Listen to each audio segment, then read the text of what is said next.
normal ken yam kana dial content baro an lingwasme tin bana la dungwasme ni ka kor kon lat karodien ken bukon right tin alongo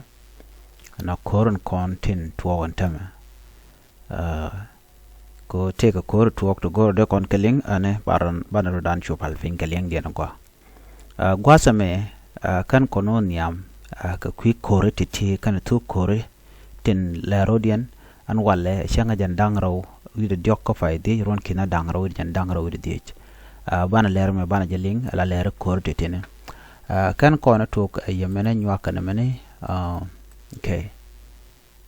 ma jenen jena me gwad me ba play ba jangar okay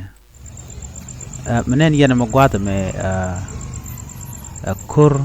ki michi tuɔɔk re wich ke juba tiang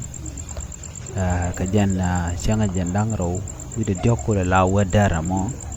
dono tok tiang kana chup ka wedara ka changa jendang ro wiro ko pai di ron kin daro jendang ro di ma jenen yena mone mi bolo mi pedon menen yena mone jen turbil mi shawang re wich ke juba darut kamen chal ke akol kor kuch jaram yedane sian linganen go chite kor kana kir mi yadit ko jana kor me chaje wuch ka gwalade me cha gwad me cha wuch ko jaram yedane ti din dial pinde ne ko 2013 no ana mo mi chitu go an gwada mo chala do tiang ko wer tie ka duare no mone tong pin okay gwada tie ka dora wacha turbil ala turbil dane shawang gwada me turbil and chalwang ka day ngai contribute chalwang ka day right ala mela bulletproof wa chalwang ka day chaja wang aramu ku ka tong pin gwada dana tie ka dora tie ka jan gwas mone so ne me dara kel me de yan ling kamna le me nyodo ala jang na mene kor jana korodien rewi ke juba cha turbil mo chaja wang ko karama dana wanga baden dong bete ka samdi tete balat ka gwasan be tong pin na mo rewi ke juba kwana wuka mandan en lariek man gor kon liang da gwada mene lere me kor dana tuogre which call fangak ban yang aja gwan go wol fangak te ko kor mu tuokten mu goro de jeling ne ne yen gati ka tat kana jang akane ne yen tunu kentene okay de yana nenen wo gwa tur karodien tena tur karodien re yere babura ameru ko no gorban lim gwata me kore che tuok pan chang yen dang rawi de raw ka pai di ron kina dang raw yen dang rawi de diech yen kordan banling gwan me shanetin kon television bor shaka makten amen kule bay gwata me ka jelere me ta danen chi dech ke SSPDF gunship antonoft kana drone ta dana shika waka je dor danen t.Nuer tegaten gwad dan ta ga tegaten kamandine ko kan godan kontin chikan ken jakten chikan drone kan ga jakten alaw wa nad wa ka bukten re wujamone me jaka drone mi nyoda je gwan wen regime mo chadwal jaka drone ka jaka re nyalaten ramimo en kirme yadin melede badane na logono badane nuare son koromo ngoreten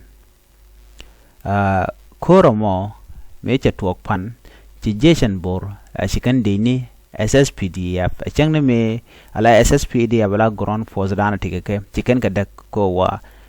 kan waka ka pin ke boni bala ka joj ken SSPDF men waka right now renial karwada karenial gan kul ya bong no gotan content civilian tegatin ana mo dara kul gwade cermeshi angani medana wolfan gaga no chaje bukone mentam right now bukon wolfan gag by the way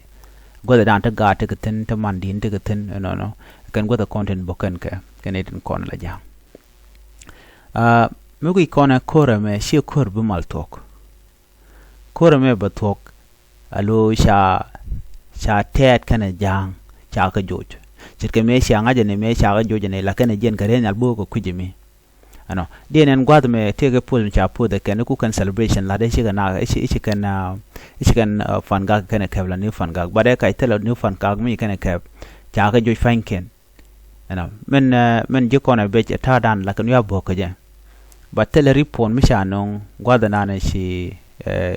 me shi ngadoten me shi renyal joten pan gwada cho bokten kanan lat anu michigana mu ko bot ke chigana nak na bat sha lamne shi won ngadaten karwada shi won renyalten so report me link ko me manana den man tuɔɔk ka fangak ka jan kui kor mone so won waru kana gwa ala wayami tele kariek tele mlare kaka ajano date kelu especially ne kon right now tin content kwa kon target long ka te chwal ka tatene ala tat jalkan ka babur ken jalkan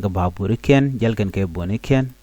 so riudiana kan ten kon en ten winami but mi milat kon ji Uganda e bokan kon yes Uganda ne kan e kon bokon ala Uganda People Defense Force kan e kon bok